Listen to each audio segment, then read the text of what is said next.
राजा कृष्णदेव राय समय समय पर तेनालीराम को बहुमूल्य उपहार देते रहते थे। एक बार प्रसन्न होकर राजा ने तेनालीराम को पौछ हाथी उपहार में दिए। ऐसे उपहार को पाकर तेनालीराम बहुत परेशान हो गया। निर्धन होने के कारण तेनालीराम पौछ हाथियों के खर्चों का भार नहीं उठा सकता था, क्योंकि उन्हें खिलाने के लिए बहुत से अनाज की आवश्यकता होती थी।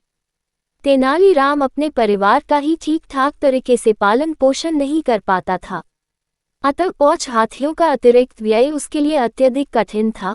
फिर भी अधिक विरोध किए बिना तेनालीराम हाथियों को शाही उपहार के रूप में स्वीकार कर घर ले आया।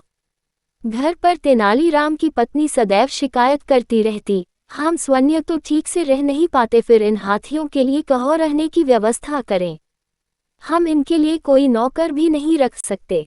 हम अपने लिए तो जैसे तैसे भोजन की व्यवस्था कर पाते हैं, परंतु इनके लिए अब कहो से भोजन लाए।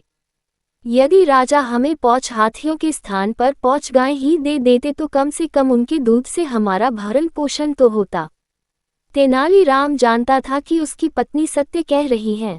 कुछ देर सोचने के बाद उसने हाथियों से पीछा छुड़ाने की योजना बना ली।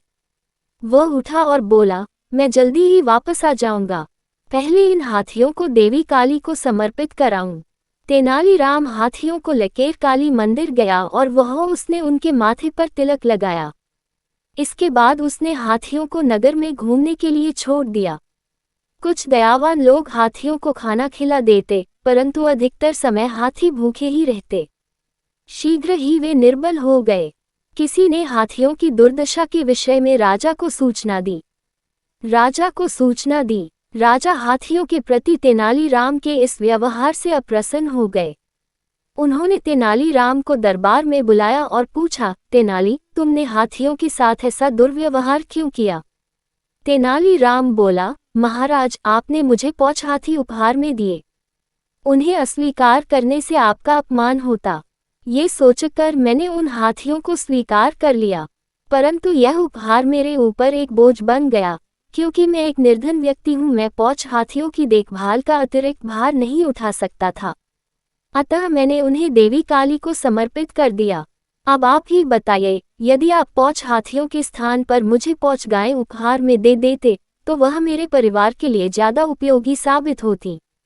राजा को अपनी गलती का एहसास हुआ। वह बोले, यदि मैं तुम्हें गायें देता तब तुम उनके साथ भी तो ऐसा दुर्व्यवहार करते।